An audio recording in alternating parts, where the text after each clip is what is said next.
Hello from MD Briefcase and welcome to our podcast, Knowledge and Insight from Key Opinion Leaders in Medicine. Our independently produced podcasts are specially designed to support your practice. We hope you enjoy it. Hello, I'm Dr. Simon Karp. I'm a general practitioner in Sydney at Fountain Street General Practice, and I'm joined by neurologist Richard Stark, who works at the Alfred Hospital and Monash University, and he specialises in chronic migraine. He's here today to help us provide strategies for ensuring optimal outcomes when it comes to the prevention of migraines. Look, Richard, I guess the first thing is, migraine presents with a great range of severity and frequency. When should we consider introducing preventative therapy as opposed to just treating the individual migraine? Well, I think the most important factor is really the frequency of migraine attacks. So the usual guideline that we give is that if a patient is getting migraine 4 days or more per month, you should think about prophylaxis. Now, that's not the only criterion. I mean, there are patients who will have severe, very severe wipeout migraines for 2 or 3 days that may think it's appropriate to take medication every day to try and reduce that. But by and large, it's the frequency that kicks us into the idea of preventive treatment, and it's usually 4 or more days. And obviously, if the number of days is much higher than that, we're really very keen to get preventive treatment going. Right, so it sounds like frequency is the key, but we do take into account severity and impact and disability and things like that. I guess I've been to presentations where we're urged to keep migraine diaries to help us. Do you find they're useful in real life or not so much? Look, I think they are helpful in a number of ways. First, there are some patients who really find it very difficult to quantify the number of headache days they're having. Secondly, there are patients who will get full-blown migraines 4 or 5 days a month, but in fact they're getting milder headaches on other days that they don't bother to mention unless they've actually kept a record of these. And one of the typical patterns that we see with chronic migraine is patients who do get maybe half a dozen or 8 full-blown migraines a month, but then really are having background headaches almost every other day, so that there are very, very few days that are crystal clear. So I think one really helpful thing about the diary is that it helps to separate out severe migraine, milder headaches, and crystal clear days. It gives us an idea of pattern as well. So with women who are having migraines that are worse around period time, you can get an idea of how much that menstrual emphasis is. And the other thing that is important is as an administrative tool, because there are certain circumstances where the PBS requires us to actually know how many headache days a month a patient is having. So if we're considering using, for example, botulinum toxin for treating migraine, we need to know that they are having more than 15 headache days a month. So there are a number of important things about the headache diary. Right, so it sounds like it's important to sort of look at the full spectrum of migraine symptoms and not just those, really severe days. I mean, are there any, disadvantages to not introducing prevention? I mean, is there a risk of transformation to chronic migraines or problems from overuse of acute treatments that we should be aware of? Yes, absolutely. That's so that if we are dealing with a patient who's getting pretty frequent migraines, so we're looking up at 10 days a month or something of that sort, the risk of that then transforming into a more frequent pattern seems to be greatly accelerated. So we really are very keen to prevent patients from transforming from sort of what we call low frequency episodic migraine to high frequency episodic migraine and then to full-blown chronic migraine. And you're right that medication overuse may be one of the factors that contributes to that transformation. It's probably not the only thing, but we do know that people who are using particularly codeine or triptans more than about 10 days a month tend to get into the issue of what we call rebound headache, so that when the medication levels dip, there's a withdrawal effect and that tends to trigger the next episode of headache, and you get a rolling pattern of increasing headache all the time. So the preventive treatments do seem to actually reduce that sort of progression into ever more frequent patterns of migraine. And obviously, if it can avoid the need for more frequent use of acute medications, it avoids the risk of medication overuse headache. So just to reflect on that, so it sounds as though 10 days a month of triptans is something we should really try not to exceed. Would that be right? That's correct. So that's the sort of the magic number that it's in the definition of medication overuse headache. And I think it is physiologically correct as well, that when patients are using triptans 6-7 days a month, it really doesn't seem to be an issue that they get into medication overuse problems. But anything over about 10 or 12 days a month does seem to be a much greater problem. It's been suggested that migraine preventative therapy for migraine is somewhat underused in Australia. I mean, are you aware of any reasons for that?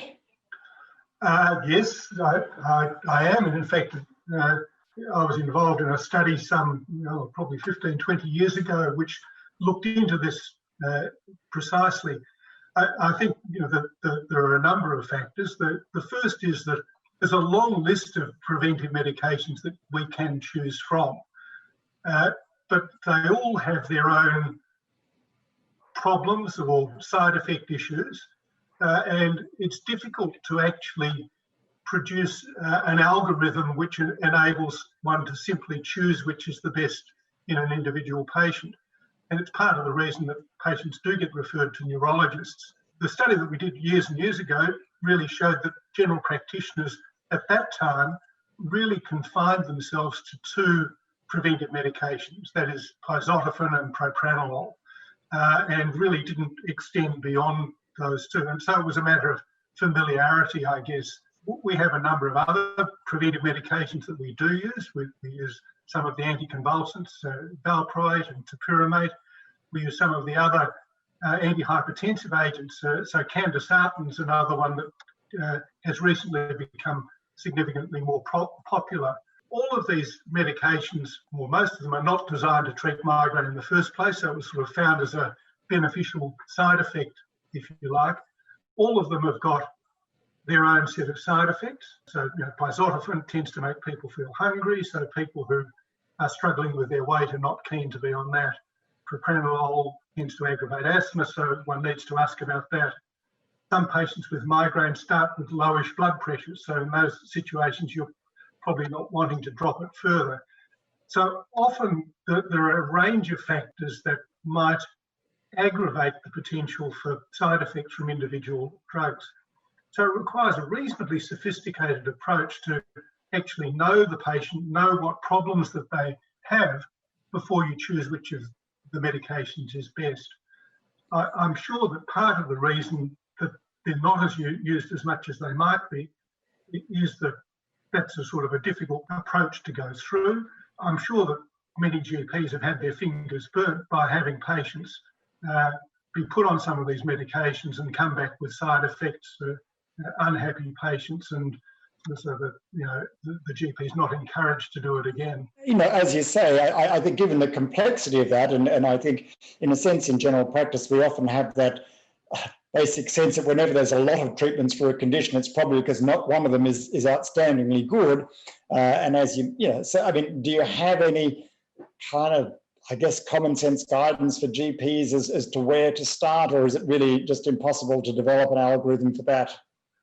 Oh, look, I think it's helpful to have probably a list of maybe 4 or 5 medications rather than 2, and see how we go with those. So, and I think to be aware of what the problems might be with each. So, set with pizotifen, be aware of overweight. Beta blockers, aware of asthma. I must say one of my favourites is candesartan. And the reason for that is that most people tolerate it very well. It does seem to be as effective as the other medications, but just generally better tolerated. And so that's probably sort of my favourite trick, if you like, if patients have been sent to me by a GP who's tried a couple of things and found that they've been unsatisfactory. The anticonvulsants, I would imagine, generally have slightly more side effects and are more difficult to use, or the tricyclics, amitriptyline used to be used a bit. Is that much in your repertoire these days? No, we use amitriptyline quite a bit, and it is effective, but again, it's got its own set of side effects and problems. So I'm happy to use amitriptyline. Topiramate, I think, is a very useful drug. It's probably a wee bit more potent than some of the other migraine preventives, but you do need to be careful introducing it. It needs to be built up gradually. Very common for people to get tingly hands and feet with it, which is not a disabling side effect if patients know to look out for it, but it's certainly off-putting if they don't expect it. Is there any role for combination therapy? I mean, given that all these agents are moderately side effect prone, I mean, is there a role for combination therapy in migraine prevention, or does that get us into polypharmacy with too many risks? There are some patients that I have on multiple drugs, but and that was our only option until relatively recently. But I think with some of the modern options that are now coming through the system, it's probably less likely that we'll need to rely on polypharmacy for many patients. So I think, as you said, GPs will vary, but possibly will feel comfortable having 2, 3, 4 first-line preventers that they may trial with their patients. I mean, when do you think it's appropriate for GPs to refer to a neurologist for, assistance with preventative therapy? Well, look, I think if you've tried 1 or 2 medications and there have been problems with them, I think it's very reasonable to get neurological input, particularly if the patient does have high-frequency migraine, because I think this is a group of patients where if we let them progress, get more severely affected, we can get into real trouble. So I think patients who are getting up to 10, 12 migraine days a month, we really ought to be looking at, treating them more actively. And if that means a neurological referral, that's very reasonable. We've concentrated a lot on the pharmacological sort of preventatives. I mean, in your experience, are there any other useful non-pharmacological preventions that should be considered? Look, there are some. I mean, there are some so-called natural remedies that people use, so vitamins, magnesium and so on, which do have some minor beneficial effects, but I think not quite as potent as the drugs that we prescribe. Exercise is undoubtedly helpful. Certain types of exercise have been promoted by some, and I think doing things like yoga, there's some evidence that can be helpful for some patients. There are some stimulators, so that there's a transcutaneous stimulator called the Kefli device, which can be helpful for some patients as well. So there's a range of things that can be done. I mean, patients may identify triggers, and addressing those triggers is sometimes helpful. One of the big triggers that I see is any other pain around the head and neck. So it's very common for patients who have had a few migraines to find that their migraine pattern becomes much, much worse after they have, say, a car accident that gives them a whiplash injury. So in those circumstances in particular, I think dealing with the component that's triggering it is helpful, and physiotherapy to deal with neck pain can be helpful. Treating TMJ dysfunction, if that is a trigger factor, can be important. So I think, again, it needs to be intelligently applied. One needs to actually try and work out what's going on. And if there is a non-migrainous component that's triggering migraine, then that should be dealt with in its own right. Look, thank you very much for that. I mean, so it sounds as though, in a sense, that perhaps the key take-home message for GPs is to certainly to be aware of migraine frequency and level of disability as a trigger for starting preventative therapy, and in a sense not to be too shy about doing that, and then perhaps considering 3 or more options that they can try, and then again, not being afraid to refer on if someone's continuing to have high frequency migraines despite a trial of 2 or more sort of first line agents. I agree entirely. I think one of the keys here is that we do have good treatments for migraine. Increasingly, we have good treatments for migraine, but migraine's actually a good thing to diagnose and to treat because the patients actually do get better, and it's actually it's nice to treat patients with migraine. Great. Well, look, thank you very much for your time today, Dr. Stark. We really appreciate your input in helping us address preventative strategies in chronic migraine.